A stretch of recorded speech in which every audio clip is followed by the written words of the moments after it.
주님, 우리의 찬양을 주의 병에 담으소서. 찬송가 86장으로 하나님께 찬양 드리겠습니다.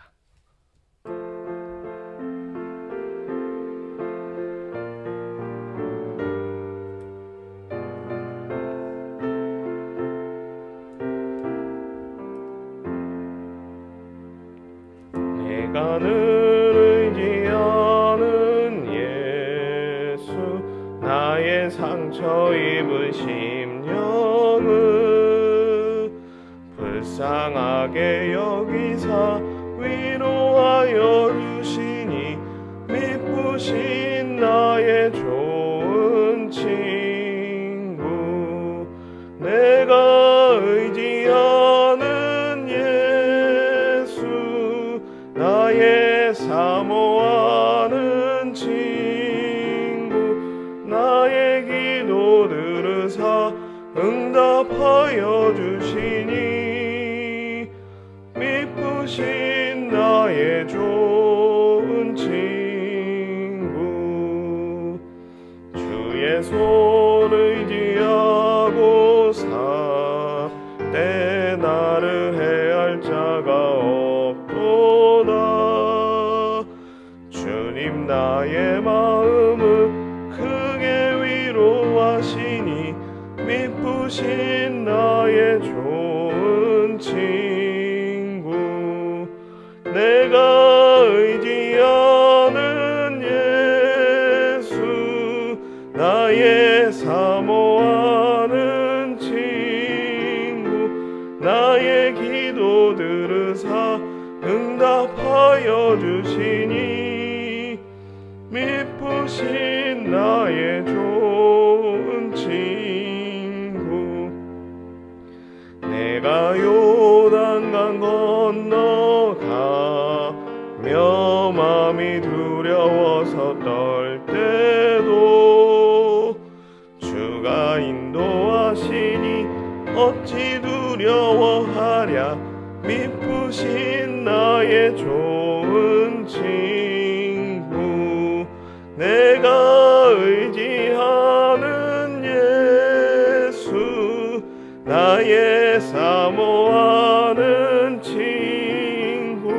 나의 기도 들으사 응답하여 주시니, 미쁘신 나의 좋은 친구. 이웃 천국에 올라가서 모든 성도들과 다 함께 우리들을 구하신 주를 찬양하리라. 미쁘신 나의 좋은 친구. 내가 의지하는 예수, 나의 사모하는 친구. 나의 기도 들으사 응답하여 주시니, 미쁘신 나의 좋은 친구.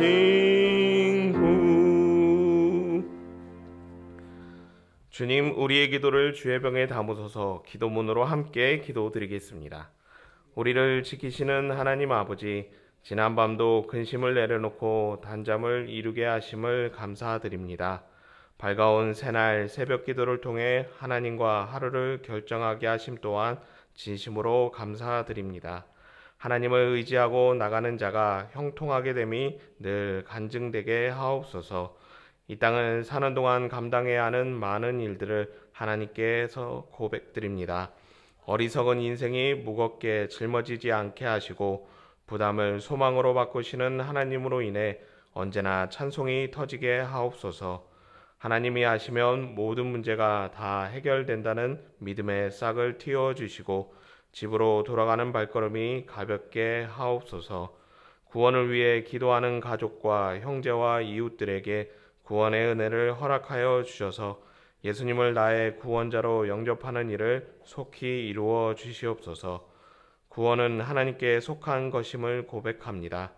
부족한 자가 중보할 때 불쌍히 여겨 주셔서 가족과 형제와 이웃들이 천국 백성의 반열에 오르는 은혜를 누리게 하옵소서. 인생의 어리석음으로 인해 왕이 되고 자만하지 않게 막아주셔서 성령님과 동행하는 영적인 세계로 초대받게 하옵소서. 하나님이 지정하신 이날에 하나님이 거하시는 처소에서 하나님의 영광을 위해 예배하게 하심을 진심으로 감사드립니다. 우리가 드리는 이 예배를 하나님 홀로 받아 주시옵소서. 예배를 통해 이웃들에게 하나님의 살아계심이 증거되게 하시고 은평교회를 통해 이 지역이 복음화되게 하옵소서. 예배를 인도하고 말씀을 선포하는 목회자들의 신원을 늘 안전하게 지켜주시고 영적 권능을 허락하여 주셔서 목회자들을 통해 은혜와 복이 흘러가게 하옵소서. 목회자들에게 생수와 같은 말씀을 담아 주셔서 해갈의 기쁨을 누리고 치유의 주인공이 되게 하옵소서. 예배를 기쁘게 섬기는 예배위원들에게 복을 주시고 새 마음과 새 영을 주셔서 섬김을 통해 복받음이 간증되게 하옵소서. 성전에서 예배를 드리고 온라인을 통해 예배에 참여하는 모든 성도들에게 하늘의 신령한 것과 땅에 기름진 것으로 갚아 주셔서 함께 예배의 자리를 지켜가게 하옵소서. 교회 학교와 다음 세대들이 주의를 기억하여 여러 유혹들을 물리치고 교회에서 예배하게 하옵소서. 기쁨으로 교사의 직분을 감당하는 선생님들에게 독수리 날개처럼 같은 새 힘을 공급하여 주시고 비전을 품게 하셔서 맡겨진 직분을 잘 감당하게 하옵소서. 선교지에서 드리는 오늘의 예배가 하나님의 가장 큰 기쁨이 되게 하시고 이를 위해 수고하는 선교사님이 하나님께 가장 큰 자랑이 되게 하옵소서. 선교사님이 닦아놓으신 사역을 이어가는 후임 선교사님들이 신실하고 정직하고 능력 있게 하시고 기도와 지원이 점점 더 흥왕하게 하옵소서. 농촌교회와 개척교회 그리고 도시 빈민교회들이 경제적으로 어렵지 않게 하옵소서. 목사님들의 자녀들이 경제적으로 심리적으로 힘들지 않게 하시고 하나님의 든든한 후원으로 큰 꿈을 꾸고 이루게 하옵소서. 북한 땅에서 오늘도 예배하는 성도님들을 날개 아래 품어주셔서 안전하게 하옵소서. 부르시기 전에 기도의 응답을 보게 하시고 수고했던 모든 것의 위로와 상을 누리게 하옵소서. 복음의 씨앗이 열매 맺는 북한 땅이 되게 하시고 속히 자유를 회복하게 하옵소서. 이 나라와 이 민족이 부유함으로 사치하지 않게 하시고 정직과 성실을 힘으로 삼는 나라 되게 하옵소서. 나라를 사랑하는 국민들 되게 하시고 나라와 민족을 위해 기도하는 한국교회 되게 하옵소서.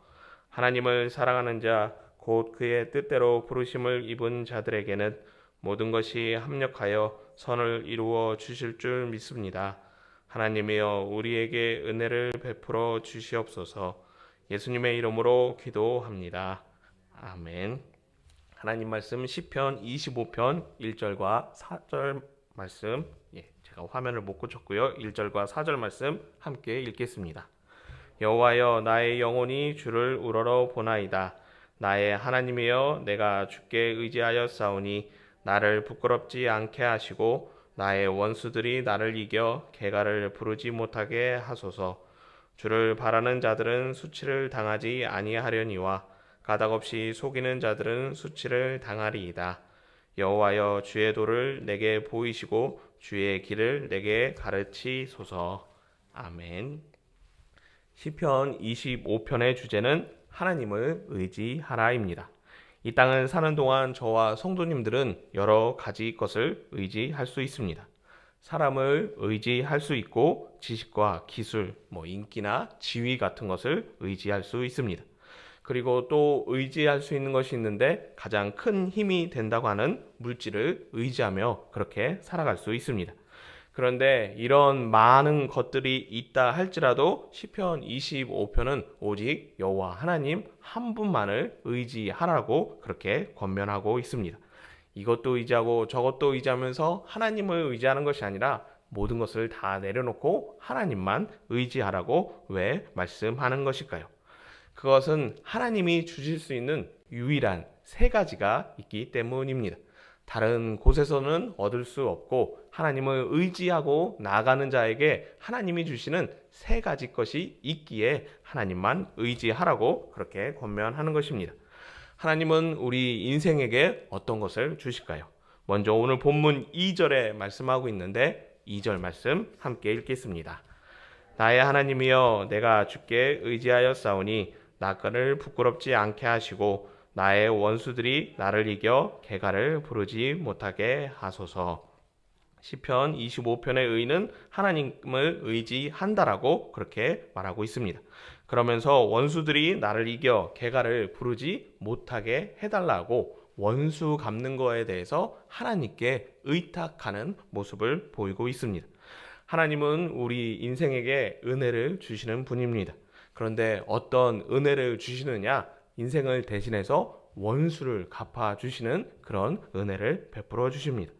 보통 사람이 원수를 갚는다고 하면 어떻게 하나요? 한 대를 맞으면 두 대를 때려서 원수를 갚게 됩니다. 그러면 두 대 맞은 사람은 어떻게 하나요? 내가 잘못해서 두 대 맞았으니 그래 내 잘못이다 라고 어떤 자정하는 모습을 보이는 게 아니라 한 대 때렸는데 왜 두 대 때려 하면서 또 때리고 또 때리고 또 때려서 원수가 원수를 만들고 원수가 또 원수를 만드는, 결국 원수의 문제를 해결하는 것이 아니라 큰 싸움으로 번지는 일이 일어나게 됩니다. 그런데 하나님께서 우리를 대신해서 원수를 갚아주시면 어떻게 될까요? 내가 직접 원수를 갚는 것이 아니라 하나님이 나를 대신해서 원수를 갚아주시면 원수가 원수를 만드는 일이 다시 생기지 않게 됩니다. 다윗을 통해서 이것을 생각해 보실 수 있습니다. 다윗은 사울을 통해서 두 번이나 죽을 그런 고비에 놓여 있던 사람입니다. 그리고 또 다윗은 두 번이나 사울에게 원수를 갚을 수 있는 기회를 얻은 사람이기도 합니다. 그때 원수 갚을 기회가 있었던 다윗은 어떻게 하나요? 주변에서 원수를 갚으라고 하나님이 주신 기회라고 말했지만 원수 갚는 것을 하나님께 의탁하는 그런 모습을 보이게 됩니다. 오늘 새벽에 다 설명드릴 수 없지만 만일 그때 다윗이 원수를 갚았다면 왕이 될 수 있었을까요? 없었을까요? 그리고 왕이 되었다 해도 그 왕위를 자신뿐만 아니라 아들에게, 후손에게 계속해서 이어줄 수 있었을까요? 없었을까요? 다 말씀을 드릴 수는 없지만 만일 사울에게 원수를 갚았다면 다윗에게는 영원한 왕위를 약속받을 수 없는, 유지할 수 없는 그런 존재가 되게 됩니다. 그러기에 저와 성도님들은 원수 갚는 것을 내가 직접 하려 하기보다는 하나님께 의탁하는 모습으로 나가야 됩니다. 그때 하나님께서는 나의 억울함에 대해서 완전히 소멸해주는 원수를 갚아주시게 하시며 무엇보다 그 원수 갚음을 하나님께 의탁함으로 인해 우리는 누려야 할 것을 다 누릴 수 있는 은혜를 누리게 되기 때문입니다. 두 번째, 우리가 하나님을 의지 나가야 하는 이유가 4절에 말씀하고 있습니다. 4절 말씀 함께 읽겠습니다. 여호와여 주의 도를 내게 보이시고 주의 길을 내게 가르치소서. 우리가 하나님을 의지해야 하는 두 번째 이유는 하나님은 우리에게 길을 가르쳐 주신다는 것입니다. 여기서 말하는 길은 이동하는 동선, 예를 들어서 대전에서 서울로 가는데 어떤 길이 가장 빠른지 어떤 길이 가장 좋은지를 말하는 이동하는 동선을 말씀하는 것이 아닙니다. 여기서 말하는 길은 앞으로 내가 무엇을 해야 하는지, 시간으로 말씀을 드리면 과거, 현재, 미래 중에서 우리 인생에게 미래를 하나님께서 가르쳐 주신다는 그런 의미입니다. 많은 사람들이 미래에 대해서 걱정을 하고 불안해합니다. 그런데 그 미래에 대해서 내가 알고 있다면 당연히 나는 염려하지 않게 됩니다. 그리고 남들보다 앞서 갈 수 있으며 남들보다 안전한 삶을 살아가게 됩니다. 그런데 그 미래에 대해서, 앞날에 대해서 길을 누가 가르쳐 주신다라고 오늘 시편은 말씀하고 있나요? 여호와 하나님께서 그 길을 가르쳐 주신다라고 말씀하고 있습니다. 왜 하나님께서 우리에게 길을 가르쳐 주실 수 있을까요?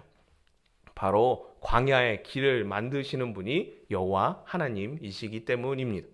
단순하게 광야에 길을 낸다는 이 표현은 아스팔 도로와 같은 길을 잘 닦아 주신다는 의미가 아니라 광야와 같은 동서남북 방향을 잡을 수 없는 길을 찾을 수 없는 곳에 길을 만드셔서 우리를 인도하신다는 그런 의미입니다.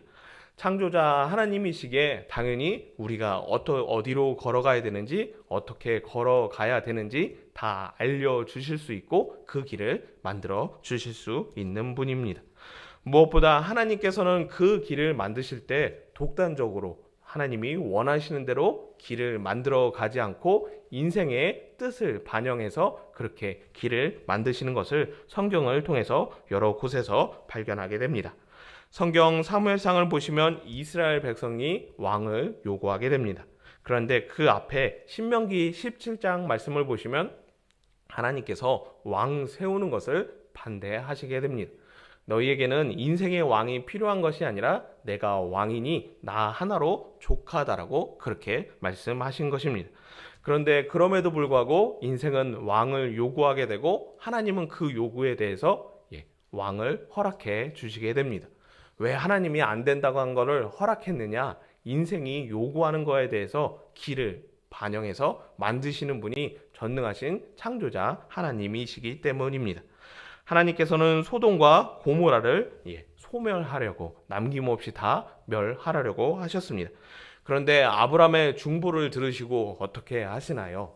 50명이 있다면 45명이 있다면 40명이 있다면 멸하지 않겠다고 앞으로 하는 일들에 대해 그 계획에 대해서 하나님이 바꾸시는 그런 모습을 보이게 됩니다. 하나님은 우리 성도님들의 앞날을 만드시고 결정하시는 분이십니다. 그런데 홀로 독단적으로 그 길을 만드시는 것이 아니라 성도님들의 간구에 따라 기도에 따라 요청에 따라 그 길을 만드시는 전능하신 하나님이십니다. 항상 여호와 하나님을 나의 도움으로 삼아 나의 길을 만들어가는 찾아가는 성도님 되셨으면 합니다. 마지막 세 번째는 7절에 말씀하고 있는데 7절 말씀 함께 읽겠습니다. 여호와여 내 젊은 시절에 죄와 허물을 기억하지 마시고 주의 인자하심을 따라 주께서 나를 기억하시되 주의 선하심으로 하옵소서. 마지막으로 시편 25편의 의인은 나의 죄를 하나님께 용서해 달라고 그렇게 구하는 것을 보게 됩니다. 레위기서를 통해서 우리 인생이 죄의 문제를 해결하려면 번제, 소제 이런 제사를 드려야 되는 것을 확인하였습니다. 그런데 그런 것이 우리 인생의 죄를 완전히 해결하나요? 아니면 불완전하게 해결하나요? 우리 인생의 죄가 우리 인생의 어떤 여러 가지 문제가 속죄와 번제 이런 것을 통해서 완전히 해결되지 않는 것을 보게 됩니다.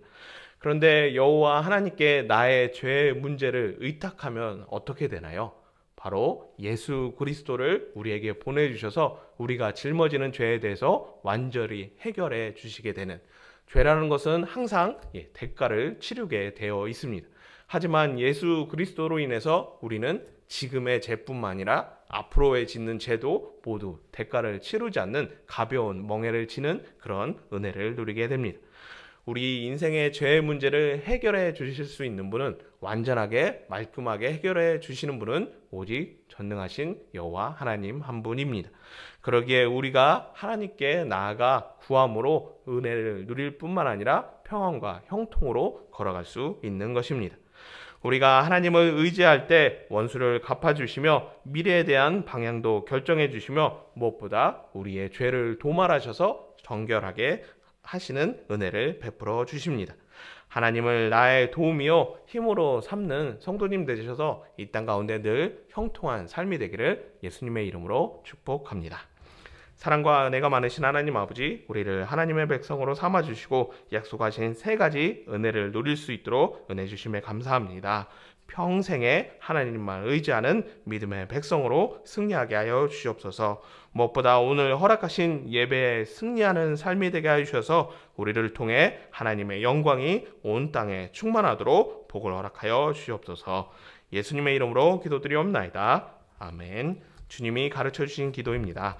하늘에 계신 우리 아버지, 아버지의 이름을 거룩하게 하시며 아버지의 나라가 오게 하시며 아버지의 뜻이 하늘에서와 같이 땅에서도 이루어지게 하소서. 오늘 우리에게 일용할 양식을 주시고 우리가 우리에게 잘못한 사람을 용서하여 준 것 같이 우리 죄를 용서하여 주시고 우리를 시험에 빠지지 않게 하시고 악에서 구하소서. 나라와 권능과 영광이 영원히 아버지의 것입니다. 아멘. 자유롭게 기도하시겠습니다.